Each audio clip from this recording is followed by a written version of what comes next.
This is episode 186, and today we are covering the digital marketing updates from the week of November 6th through 10, 2023.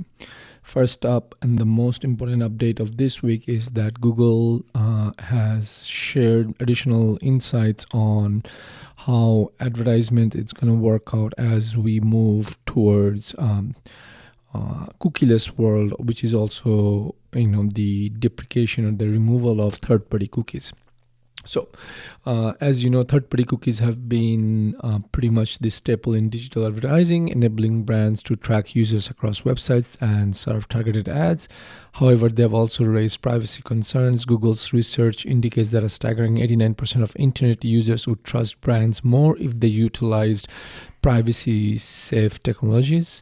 In response, Google is transitioning to a cookieless future, emphasizing the importance of first-party data and privacy preserving tools such as the Privacy Sandbox Protected Audience API. This API introduces new techniques to limit constant tracking, such as minimum thresholds for ad targeting and shorter user data storage durations. The shift to first-party data means advertisers will be able to build audience lists, but with enhanced AI filling the gaps left by reduced tracking capabilities. Tools like smart bidding and optimized targeting are expected to improve ad relevance using internal algorithms. For instance, optimized targeting has already increased conversions by 50% for some Google Display customers. Additionally, Google is expanding capabilities like customer match, allowing personalized ad targeting based on an advertiser's customer data. The transition away from third-party cookies is a part of a broader movement towards stronger data privacy protections.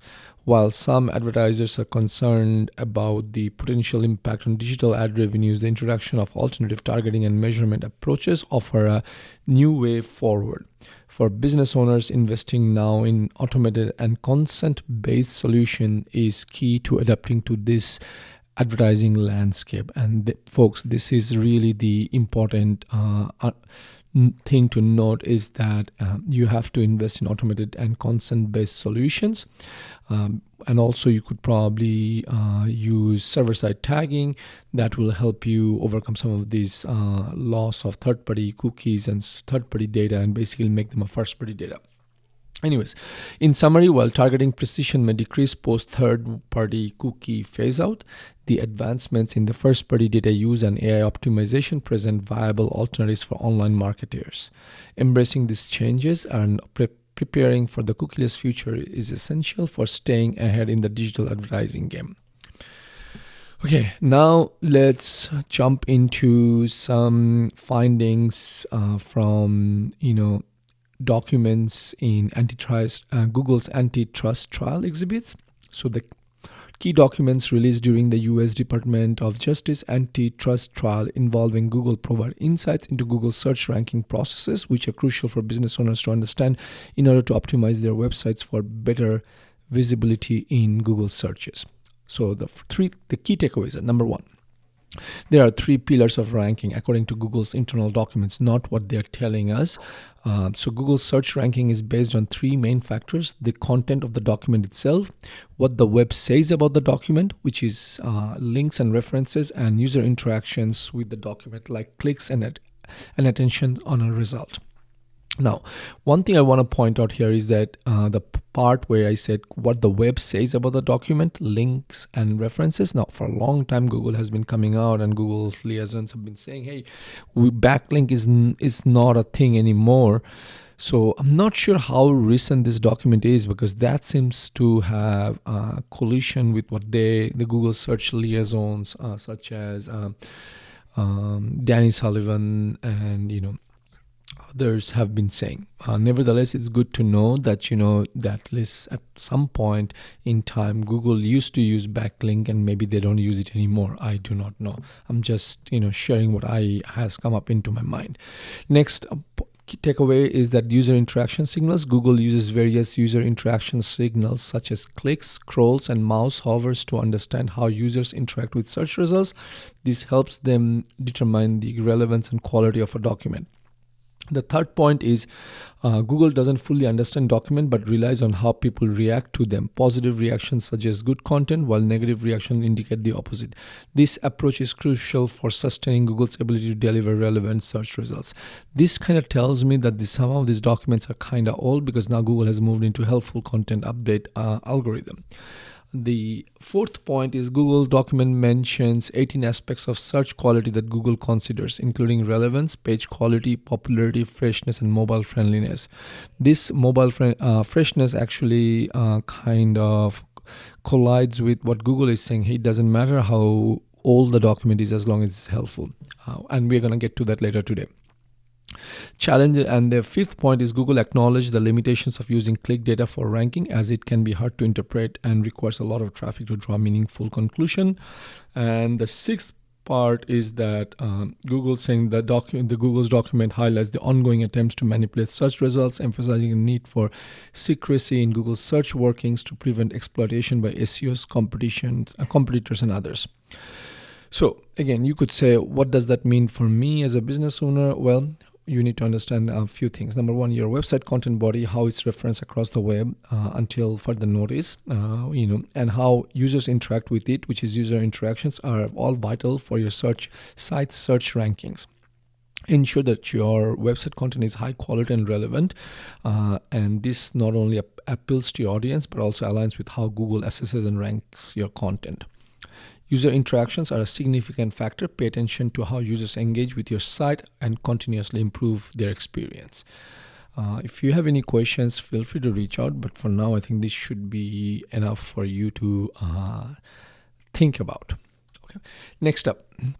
Now, Google's Chrome team is claiming that the Core Web Vitals have saved about 10,000 hours in load times.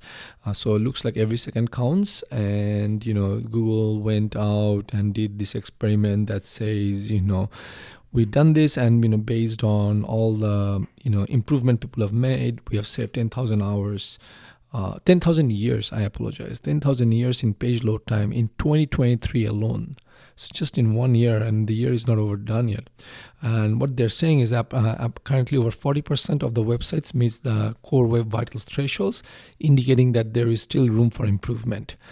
If you're unfamiliar with Core Web Vitals, just know that it's a set of metrics developed by Google to measure the user experience on the web pages. These include LCP, which tracks load time, first input delay, measuring responsiveness, INP, interaction to next paint, assessing overall responsiveness, and cumulative layout shift, CLS, which gauges visual stability. By focusing on these metrics, websites can significantly enhance user experiences. With that, let's jump on to the next one. The next one is John Mueller has given some tips on how to improve a website speed, especially when you have done everything you can do, and such as compressing your images and other stuff, and still not making a dent into your PSI score. So what is PSI? Google's Page Insights Scores evaluates. This is a tool that evaluates web pages loading speeds and provides a score from 0 to 100 along with recommendations for enhancements. For anyone involved in managing a website, understanding and improving these scores is vital for both SEO and user experience. And what he's saying is that John Mueller is saying, focus on optimizations where they are needed the most. If your website's page speed is already reasonable, obviously extensive work may not be necessary. However, improvements are needed. Mueller advises making a copy of the actual page, removing the elements you have already optimized, and trying out changes on the rest. This step-by-step selective process helps identify and address the real limiting factor affecting your website's performance. Now, this is kind of leaning more towards the land of technical SEO, technical marketing. So I wouldn't expect someone who is unfamiliar with HTML and performance tuning to do this. you should definitely seek out a reputable agency or an expert to do this for you. But this is something I thought you should know, which is, just because you get a low score and you've compressed images, and you should just resign to the fact that, oh, we cannot improve it. Maybe there are other things that an expert can do that you haven't thought of, and kind of see if you can make it come closer to 100. Okay, Google has updated the page experience report in Search Console. They are aiming to provide more holistic view of page experience as part of content creation process. The new page experience report now offers an informational page with links to relevant reports, making it easier for site owners to understand and improve their web page performance. This change is part of Google's ongoing effort to evolve its understanding of page experience, which now encompasses more than just core web vitals and HTTPS. Next up is, let me see. Google shares how, Google's Danny Sullivan shares how they take your feedback and our feedback and pass it back into the Google's SEO team. And again, this is nothing really earth-shattering, and there isn't really much going on. It's just like Danny Sullivan went on to Twitter, or by the way X, which was previously known as Twitter, and kind of share, okay, here's how we take your input and pass it on to the team, and then they work on it. One thing Sullivan did talk about, and I should touch on, is that he talked about an idea of having a helpful content tool, a potential future feature that could help website owners understand what Google considers valuable content. This tool would be a game changer for businesses struggling to align their content with Google's guideline. However, it's something up in the air. He hasn't really said if it's going to happen or not, but he did allude to it that maybe we should do something like that. And his documents and the internal documents he shared also debunked the myth that certain SEO tactics like using schema recipe sites directly boost rankings, and this was something covered even last episode. You should go listen to it if you haven't done that. And Sullivan's insights suggest that while these elements are important, they're not the sole factors in determining a site's ranking. In summary, Google's approach to SEO feedback is a dynamic process that involves constant evaluation and adaptation. For business owners, this means staying informed and adaptable is the key to maintaining a strong online presence. Okay, next up is Meta. Meta, formerly known as Facebook, has announced several updates to their lead generation campaign, which are particularly relevant for this upcoming holiday season. The updates aim to enhance direct engagement and streamline the lead generation process, making them vital for businesses looking to capitalize on the holiday rush. One of the key updates is the expansion of Meta's lead objective to Facebook and Instagram ads that initiate a WhatsApp chat. This feature allows businesses to tap into the growing trend of direct messaging for customer engagement, with more people preferring DMs over public social media posts. This update offers a new avenue to connect with potential customers directly and personally. So even if you're not using Meta ads, this is something for you to know. Maybe, you can take this knowledge and apply to other channels, whether it's LinkedIn or Google or YouTube. Now you could say, hey, how do I do this? Maybe you have to build custom solutions, and with the AI-driven world we live in, it might be much easier than you think. The other thing you want to know is Meta is also testing a new instant ad format. This format allows users to submit their information to multiple related business at once, increasing convenience for customers and exposure for businesses. For example, someone signing up for a bridal hair trial can simultaneously share the contact information with a related business like nail salons. And the other thing you want to know about is Meta is introducing a question and answer flow in Instagram direct ads, where businesses can offer coupons to customers who engage with the flow.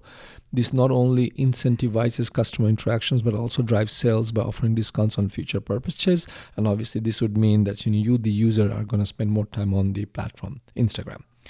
Okay, lastly, Meta is testing full campaign automation for lead generation campaign. This feature utilizes AI to manage various campaign elements, including targeting, creative content placements, and budget. While it may take time for businesses to trust AI with these aspects, the potential for streamlined, efficient campaign management is significant. In conclusion, these updates from Meta offers innovative ways to enhance lead generation and customer engagement. As a business owner, staying updated and adapting to these changes can significantly impact your holiday marketing strategy and overall business growth.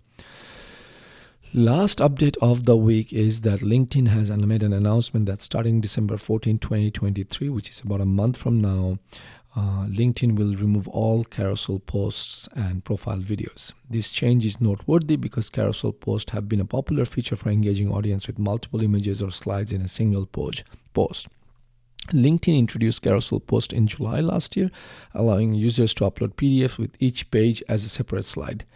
This feature gained popularity due to its interactive and engaging format. However, LinkedIn has decided to discontinue this feature along with profile videos, which were added in 2021 but did not gain as much traction. Additionally, the ability to embed clickable links within images or videos will also be deactivated. While the content itself will remain, the interactive links will no longer function.